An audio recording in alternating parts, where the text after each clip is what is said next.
BJP's national executive meet will begin in Allahabad today.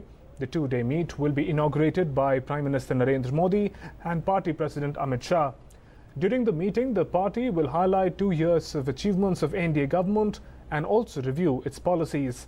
Meanwhile, BJP's office bearers meeting began in Allahabad this morning. Top party leaders and several union cabinet ministers are taking part in the meeting inaugurated by Party President Amit Shah. Busy roads of Allahabad city clearly shows all the arrangements going on for the BJP's two-day national executive meet, which will kick-start from Sunday. The meet will begin at 5 in the evening with BJP President Amit Shah's speech. The following and the last day would be dedicated to political and economic proposals of the party. Bharatiya Janata party के जो राष्ट्रीय कार्यकारिणी में प्रस्ताव लिए जाएंगे, उन प्रस्तावों पर पदाधिकारियों के बैठक में चर्चा होगी। तो इलाहाबाद में उत्तर प्रदेश इकाई के द्वारा विशेष रूप से इलाहाबाद और इसके आसपास के जिले के कार्यकर्ताओं में जो एक उत्साह का संचार आया है, तो माननीय प्रधानमंत्री जी एक विशाल जनसभा को, परिवर्तन सभा को 13 तारीख की शाम को संबोधित करेंगे। During the meeting, party will discuss recently held assembly elections along with an eye on the crucial Uttar Pradesh, Punjab and Goa assembly elections slated to be held next year. Party will also showcase the achievements of the Modi government in the last 2 years of its governance. में एक प्रदर्शनी भी लगाई जा रही है। सरकार के 2 साल के जो कार्यकाल रहे हैं, जो नीतियां रही, जो योजनाएं रही हैं, गांव गरीब किसान के लिए, युवाओं के लिए, महिलाओं के लिए, यह पूरी की पूरी एक प्रदर्शनी लगाई जा रही है। लोग जाएंगे, प्रदर्शनी में देखेंगे और वहां से और अधिक से अधिक जानकारी लेकर के विभिन्न क्षेत्रों में जाकर के उसका प्रचार प्रसार करेंगे। The executive meeting will be followed by a rally organized at Parade Ground, where Prime Minister Narendra Modi will give his closing remarks. Nevertheless, Allahabad has been the state's political epicenter and the place where stalwarts have learned their ropes. And a party meeting organized here will certainly have a catalytic effect on party effects to bring out political change in Uttar Pradesh. Shailendra Mishra's report, DD News, Allahabad. And for more updates, our correspondent Shailendra Mishra joins us from Allahabad. Shailendra, as we know that the meeting has started and the office bearers meeting is taking place at the moment, national executive meet will begin later today. One crucial question that everyone wants to get an answer for is that, is it possible that a chief ministerial candidate for UP from BJP is likely to be announced today?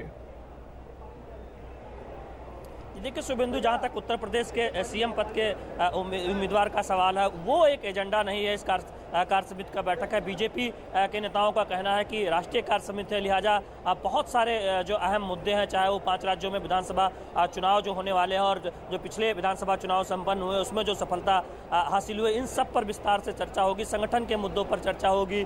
आर्थिक राजनीतिक प्रस्ताव जो कल रखा जाना है उस पर चर्चा होगी। इसके साथ ही साथ जो तमाम चुनौतियां हैं आगे आने वाले समय में, इन पर सब पर विस्तार से चर्चा होगी। लेकिन उत्तर प्रदेश को पर विशेष तौर पर सीएम पद के उम्मीदवार के नाम को लेकर उस राष्ट्रीय कार्य समिति वो जगह नहीं है। संसदीय बोर्ड में उस पर फैसला होगा। और साथ ही साथ शुभेंदु, मैं बताना चाहूंगा कि सबसे अहम बात यह है कि इस राष्ट्रीय कार्य समिति में प्रधानमंत्री नरेंद्र मोदी की अगुवाई में केंद्र सरकार की जो तमाम उपलब्धियां हैं उन पर खास तौर पर जिक्र किया जाएगा। खासतौर पर जो प्रधानमंत्री की जो विदेश यात्राएं हैं उसके जरिए जो विदेशों में जो भारत का मान बढ़ा है, जो भारत का गौरव बढ़ा है प्रधानमंत्री की यात्राओं के जरिए, उन सब का खास तौर पर उल्लेख किए जाने की उम्मीद है कि किस तरह से प्रधानमंत्री नरेंद्र मोदी की अगुवाई में भारत की अर्थव्यवस्था तेजी से आगे बढ़ रही है और तमाम जो विकास के कामकाज हुए हैं उन पर भी खास जोर दिया जाएगा। तो दरअसल बीजेपी ये दिखाने की कोशिश कर रही है कि भले ही इलाहाबाद में संगम नगरी के तट पर जो है यह राष्ट्रीय कार्य समिति होने जा रही है, लेकिन